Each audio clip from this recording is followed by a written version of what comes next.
ministre François Legault est en point de presse du côté de Bécancour en ce moment.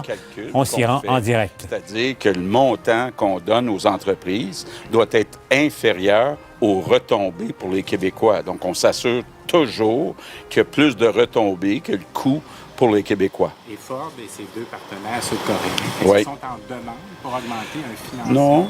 Non. Il y a, écoutez, Ford et avec les Coréens sont en train de revoir leur technologie, d'ajuster leur technologie. Mais on me dit qu'il n'y a aucune inquiétude. Là, l'usine va être construite. Est-ce que vous pensez avoir un impact quand même sur le déploiement des filières batteries avec l'arrêt pour un an ici? Bien, écoutez, d'abord, il y a ici GM qui va être ouvert début 2025. Ça progresse bien chez Northvolt. J'espère, puis je pense que quand même l'arrêt chez Ford devrait être pour un temps limité. Peut-être vous a donné un horizon de temps? Non, j'en ai pas. Une question pour vous, oui. Votre ministre de la batterie, qui développe cette filière-là, M. Fitzgibbon n'est pas là. Pourquoi il n'est pas là? Ah, bien écoutez, j'avais une journée remplie dans la région. On est allé à l'École nationale de police à Nicolet. J'ai rencontré des maires, donc j'ai même visité un CHSLD. Donc, c'était une visite dans la région. Puis c'est moi qui ai demandé, tant qu'à être dans la région, je veux voir notre bijou qui est l'usine de GM. Justement, vous êtes allé à l'École nationale de police. Oui. Une des choses qui ont sorti, vous avez parlé d'un nouveau projet de loi. Pouvez-vous nous Oui. dire un peu plus? Bien, ce qu'on veut, et puis suite aux recommandations de la commissaire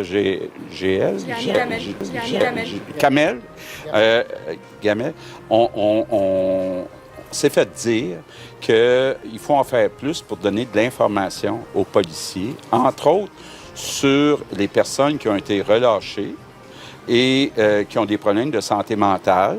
Bon, évidemment, on sait ce qui s'est passé dans ce cas-là. C'est quelqu'un qui était connu, qui avait récidivé quelques fois.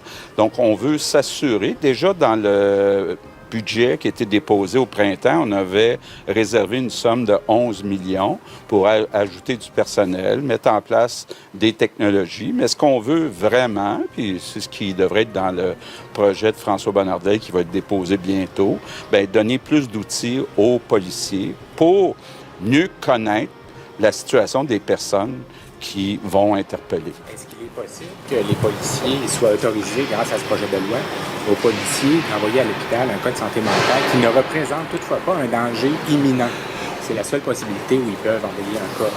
Bien, je pense que l'objectif, c'est que l'information circule bien entre les policiers et les réseaux de la santé, mais en bout de ligne, si quelqu'un doit être hospitalisé, le spécialiste vient du réseau de la santé, mais ils doivent s'échanger de l'information. Les policiers, souvent, ont accès à de l'information qui est très utile pour le réseau de la santé. Concernant les cadres du réseau de la santé, justement, rémunération, 160 cadres qui gagnent plus de 200 000 $, est-ce que c'est justifié selon vous? Bien oui, parce que ce qu'on veut, là, c'est un réseau qui est performant, puis il faut regarder ce qui est payé pour les grandes entreprises dans le secteur privé, puis il faut attirer les meilleurs. Il faut savoir aussi, quand on est arrivé, puis on l'a vu dans la pandémie, il y avait beaucoup d'établissements de la santé qui n'avaient pas de dirigeants. Et c'est devenu difficile de gérer toutes les mesures qui étaient mises en place dans chaque établissement parce qu'il n'y avait pas de patron ou patronne. Donc, on a ajouté des patrons, patronnes. Maintenant, il y en a dans chaque établissement. Puis pour ce qui est du niveau de salaire, c'est facile là, de dire « Ah, 200 000 $, c'est beaucoup d'argent », mais il faut regarder ce qui se paye dans le privé, puis ce qui est payé pour attirer ces personnes-là. On a comme un devoir d'attirer les meilleurs. On va prendre une dernière question là-dessus également, parce que, écoutez, c'est un dossier qu'on avait dans le Journal de Québec. Oui. Vous avez vous comparé à l'Ontario, puis depuis 1996, ils font ça, l'Ontario. Ils rendent les salaires publics, les hauts salaires. Est-ce que vous êtes d'accord pour qu'ils se rendent ça compte? Est-ce qu'on devrait rendre ça public? Ça a marché, les Québécois, ça les intéresse. Des bonnes raisons, peut-être, des fois. Avoir toute l'information qu'il y avait dans votre journal, je pense que c'est accessible. Il a fallu creuser, croyez-moi. Oui, mais écoutez...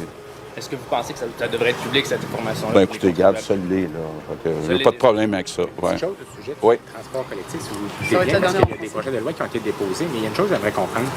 Il y a beaucoup de projets que le gouvernement dit vouloir faire avancer en transport collectif, mais l'argent, il n'existe pas pour les financer, si ce n'est que une portion pour un tramway, mais on verra sous réserve dans la recommandation.